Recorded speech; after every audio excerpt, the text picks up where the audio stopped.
All right, let's get on with this tragedy.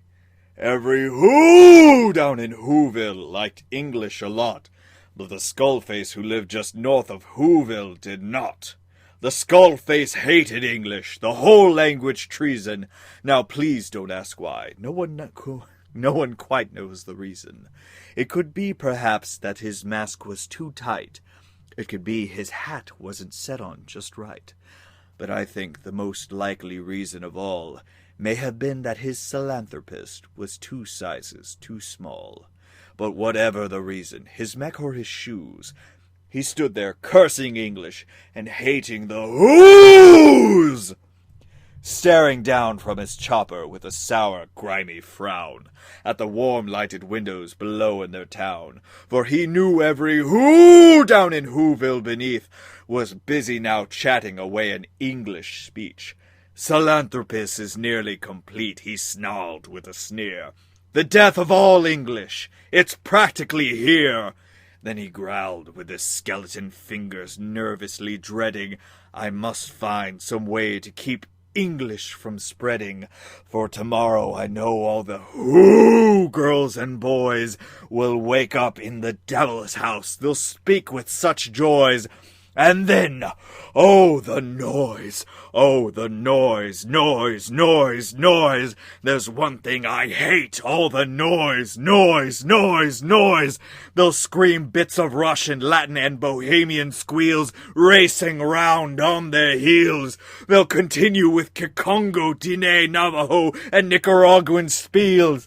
They'll blather on about irrelevant things like their homes, families, and friends. They'll whine about wanting to go home, waiting to see the sun, when will the war end? And then they'll make grim ear-splitting noises you see as they're gunned down and hunted, screaming in their misery. Sans lingua franca. And then they'll do something I hate most of all. Every who down in Whoville, the tall and the small, they'll stand close together with sirens ringing. They'll stand hand in hand. Those who's will start singing. Whoa,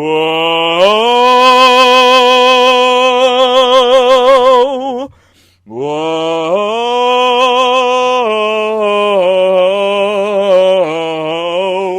words that kill. Would you speak then to me with your breath so still? It just makes me believe your salvation lies in the Father's sins. Beyond the truth, let me suffer now. And they'll sing, and they'll sing, and they'll sing. And the more the Skullface thought of this who language sing, the more Skullface thought, I must stop this whole thing. Why, for 49 years I've put up with it now. I must stop keeping English from spreading. But how? Then he got an idea. An awful idea. The Skullface got a wonderful, awful idea. I know just what to do. The Skullface laughed with a gloat. I'll make a parasite that'll destroy English from the very person's throat. All I need is a sample. The Skullface looked round, but since parasites are scarce, there was none to be found. Did that stop the Skullface? Ha! He simply said, if I can't find a sample, I'll make one instead. So he visited the old man, and took some gold bells, and he persuaded the man, every chime a death knell. Then he loaded some bags and his sample in a glass can on a ramshackle jeep, and he whistled for the man. And then the Skullface said, hop in! And the car started down toward the place where the whoos lay a snooze in their town. All the windows were dark. No one knew he was there. All the whoos were all dreaming.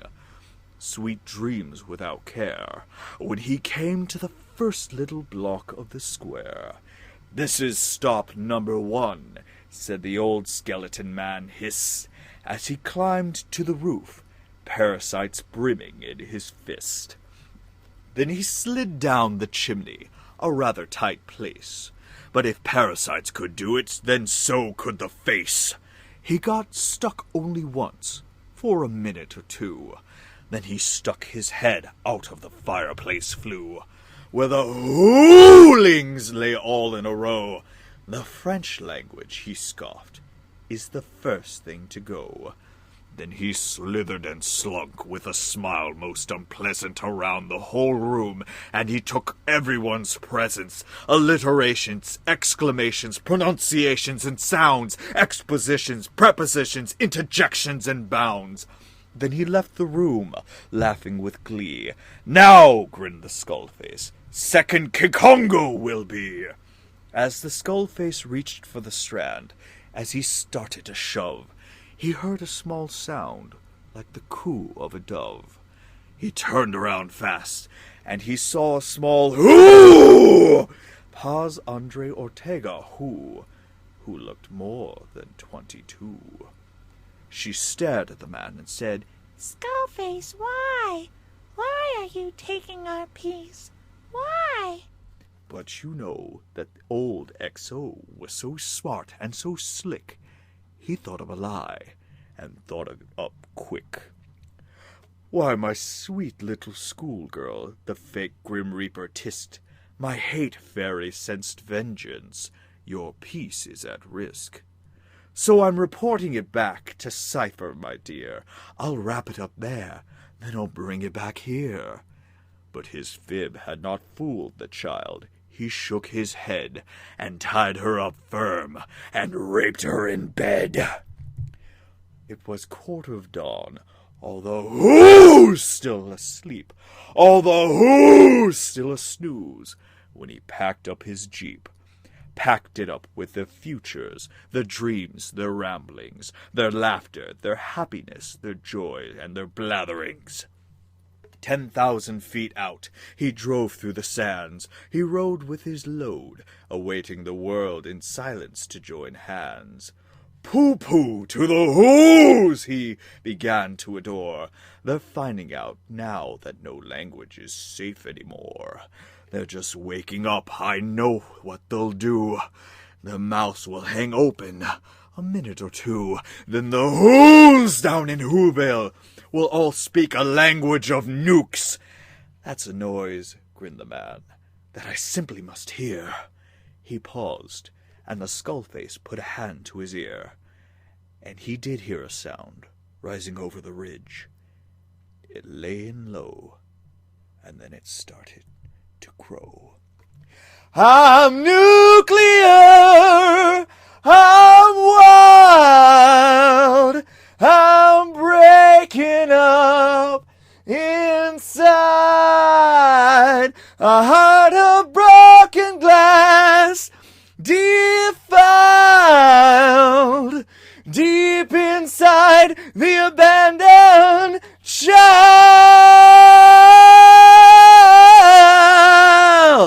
But the sound wasn't sad. Why, the sound sounded glad. Every whoo down in Whoville, the tall and the small, was singing without any side effects at all. He hadn't stopped language from spreading. It came, somehow or other. It came just the same. And the Skullface, with his hands ice cold in the snow, stood puzzling and puzzling. How could it be so? It came without fear. It came without mad. It came without vengeance, fury, or sad. He puzzled and he puzzled till his puzzler was sore. Then the Skullface thought of something he hadn't before. Maybe nukes, he thought, don't come from a store. Maybe nukes, perhaps, means a little bit more. And what happened then? Well, in Whoville, they say, the Sahelanthropus grew up and stood 3 sizes that day. And then the true meaning of nukes came through. Such a lust for revenge, the Skullface screeched. Ooh!